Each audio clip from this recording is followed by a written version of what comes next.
क्या आप जानते हैं ऐसा क्या वजह था कि डायनासोर्स हमारे धरती पर सर्वाइव ही नहीं कर पाए?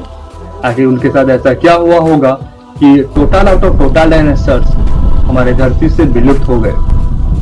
रिसर्च के मुताबिक 75% ऑफ टोटल डायनासोर्स एक ही इवेंट में मारे जाते हैं, लेकिन आखिर उनके साथ ऐसा क्या हुआ होगा कि 75% जो कि एक ह्यूज अमाउंट है वो एक ही साथ मारे जाते हैं?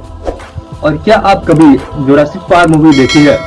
आई एम श्योर कि आप सभी देखे होंगे, जिसमें हमें देखने को मिलता है डायनासोर्स का एक बहुत ही बड़ा पार्क, जहां हमें बहुत सारे डिफरेंट जाति के डायनासोर हमें देखने को मिल जाएंगे।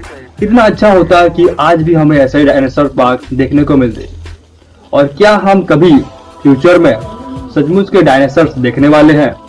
क्योंकि कुछ साइंटिस्ट का मानना था कि कुछ मॉडर्न बर्ड्स इवॉल्व हुए हैं फ्रॉम डायनासोर्स की जाति से। नमस्कार दोस्तों, एसेंशियल पीस पर आप लोग का बहुत बहुत स्वागत है। आज की इसी वीडियो में जैसे कि आप लोगों को पता होगा कि हम लिए हैं टॉपिक डायनासोर्स के एक्सटिंक्ट के बारे में। तो चलिए देखते हैं आज का क्वेश्चन क्या क्या हो सकता है।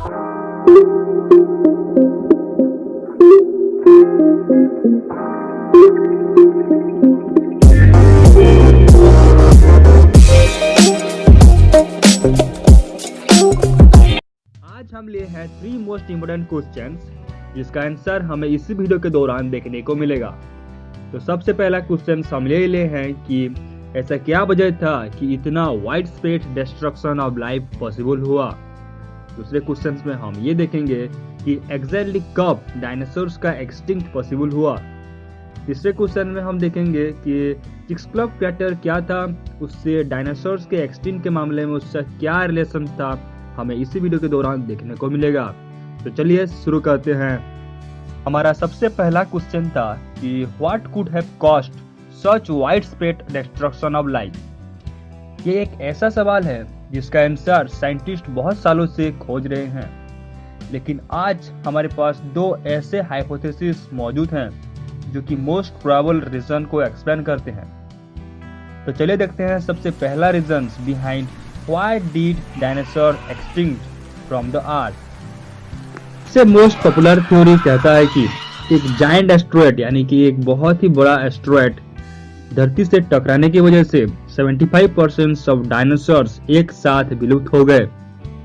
यहाँ पे मैं एक बात ऐड करना चाहूंगा कि एक साइंटिस्ट की बात और एक कॉमन पर्सन की बात में ह्यूज डिफरेंस रहता है, क्योंकि एक साइंटिस्ट बहुत सारे एक्सपेरिमेंट और उसका फुल प्रूफ के साथ अपनी बात को रखता है। जैसे कि डायनासोर्स के एक्सटिंक्ट के बारे में उन्होंने कहा कि एक ह्यूज एस्टेरॉयड गिरने की वजह से उनका विलुप्त होना पॉसिबल हुआ। साइंटिस्ट को यह प्रूव करना था कि ये एस्टेरॉयड गिरा कहाँ होगा और क्या इसका प्रूफ अब भी मौजूद है। इसी सर्च के दौरान उनको मिला इरिडियम एलिमेंट्स का एक लेयर, जो कि एक रेयर अर्थ एलिमेंट होता है। अच्छा, ये रेयर अर्थ एलिमेंट क्या होता है? एक्चुअली ये एलिमेंट धरती पे बहुत ही कम यानी कि 0.1% से भी कम पाया जाने वाला एलिमेंट होता है, और ये एलिमेंट बहुत ही ज्यादा कॉस्टली होते हैं। तो क्या ये इरिडियम लेयर्स एक एस्टेरॉयड के गिरने की वजह से धरती पे आया? अभी तक तो सभी यही मानते हैं कि क्योंकि ये एलिमेंट धरती पे नहीं बल्कि स्पेस पे पाए जाते हैं, लेकिन बहुत साल तक एक्सपर्ट्स को ये पता नहीं चला कि ये एस्टेरॉयड धरती पे गिरा कहां। तभी 1991 में उनको मिला चिक्सक्लॉप क्रैटर, जो कि एक मैसिव 110 माइल वाइड क्रैटर था, जो कि उनको मिला along the edge of Mexico's Yucatan Peninsula में।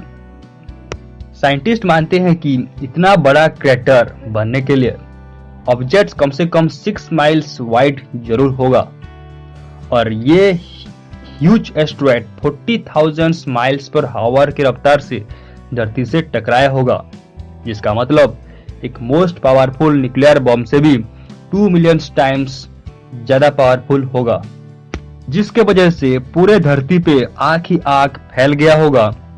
इसी आग की वजह से चारों तरफ धुआं ही धुआं फैल गया होगा, और जैसे कि सनलाइट जरूर ब्लॉक हो गए होंगे, यानी कि बिना सनलाइट के धरती पूरा अंधेरे में कई महीने या फिर कई साल तक लास्ट किए होंगे।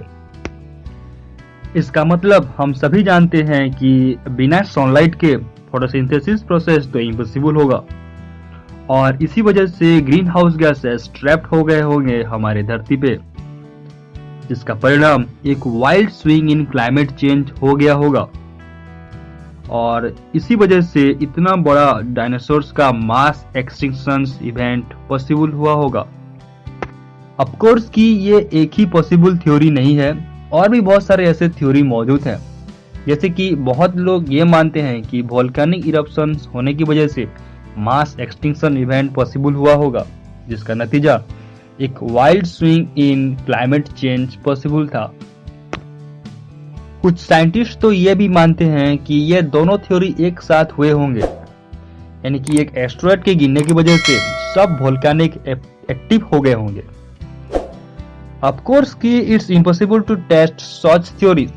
कौन चाहेगा कि ऐसा एक और मास एक्सटिंक्शन पॉसिबल हो, और कुछ साइंटिस्ट और भी बहुत सारी थ्योरीज को मानते हैं। जब तक कि एक क्लियर आंसर हमें ना मिल जाए, हम किसी भी नतीजे पे नहीं पहुंच सकते।